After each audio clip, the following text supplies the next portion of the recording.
ఆదిలాబాద్ జిల్లా కేంద్రంలో పత్తి రైతులు ఆందోళనకు దిగారు. గత 3 రోజులుగా పత్తి విత్తనాల కోసం రైతులు బారులు తీరుతున్నారు. ఈ రోజు ఫెర్టిలైజర్ షాప్ యజమానులు నో స్టాక్ బోర్డులు పెట్టడంతో కిసాన్ చౌక్లో రోడ్డుపై రాస్తారోకే దిగారు రైతన్నలు. రైతులు రాస్తారోకో చేస్తున్న క్రమంలోనే ఫెర్టిలైజర్ హోల్సేల్ దుకాణం నుంచి ఇచ్చోడలో ఉన్నటువంటి ఫెర్టిలైజర్ షాపులకు సరఫరా చేస్తున్న వాహనాన్ని అడ్డుకున్నారు. ఉదయం నుంచి సాయంత్రం దాకా మండుటెనలో విత్తనాల కోసం వేచి చూస్తూ ఉంటే ఫెర్టిలైజర్ షాప్ యజమానులు మాత్రం అక్రమంగా విత్తనాలను మహారాష్ట్రకు తరలించి సొమ్ము చేసుకుంటున్నారని ఆరోపిస్తున్నారు. ఒక్కో ఆధార్ కార్డు మీద రోజుకు 2 విత్తన ప్యాకెట్లు ఇవ్వడంతోనే ఒక్కొక్క రకం 10 నుంచి 20,000 ఎకరాల్లో తెల్ల బంగారాన్ని సాగు చేయడంతో ప్రతిరోజు ఫెర్టిలైజర్ షాపులకు వచ్చి క్యూ లైన్లో నిల్చోవలసిన పరిస్థితులు ఉన్నాయన్నారు. దీనితో తాము వ్యవసాయ పనులు చేసుకోలేక అన్ని రకాలుగా ఇబ్బందులు పడుతున్నామని వారు అంటున్నారు. తమకు సరిపడా మేలు రకమైన విత్తనాలను అధికారులు అందించాలని రైతులు డిమాండ్ చేస్తున్నారు.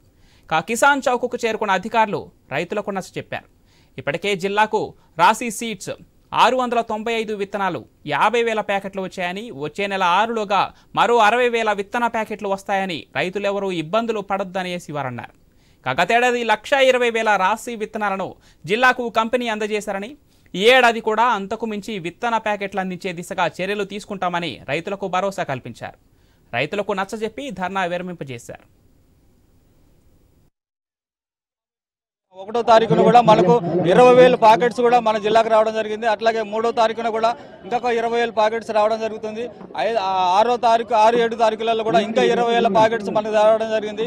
ఇంకా వారం 10 రోజుల లోపల కూడా మన జిల్లాకు దగ్గర 60,000 ప్యాకెట్స్ మనకు జిల్లాలకి రావడం జరుగుతుందని నిన్న కలెక్టర్ గారి సమక్షంలో, డీలర్ సమక్షంలో కంపెనీ వాళ్ళు ప్రతినిధులు ఒప్పుకున్నారు. కాబట్టి రైతులు ఎక్కడ కూడా ఆందోళన చెందాల్సిన అవసరం లేదు. మాకు ఉన్నది 20 ఎకరాల పొలము, రోజు 2 ఇస్తున్నారు. ఆ 2తోని మేము రోజు అచ్చుడుకు మా రోడ్ సుఖ చక్కగా లేదు.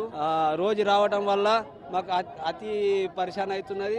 పరిశాన్ కావడంతో చేనుల పనులు ఇడిసిపెట్టి ఇప్పుడు 5 రోజులయా, 5 రోజులకు 4 తైలీలు దొరికినాయి. తైలలు అధికంగా రావాలి.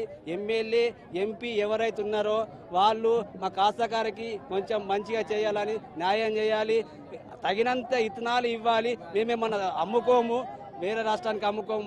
మాకి కావాలని మేము కోరుతున్నాం. ఆదిలాబాద్ డిస్ట్రిక్ట్ పోలీస్ మన యొక్క రైతులకు సర్వీస్ చేయడానికి మాత్రమే ఇక్కడ రావడం జరిగింది.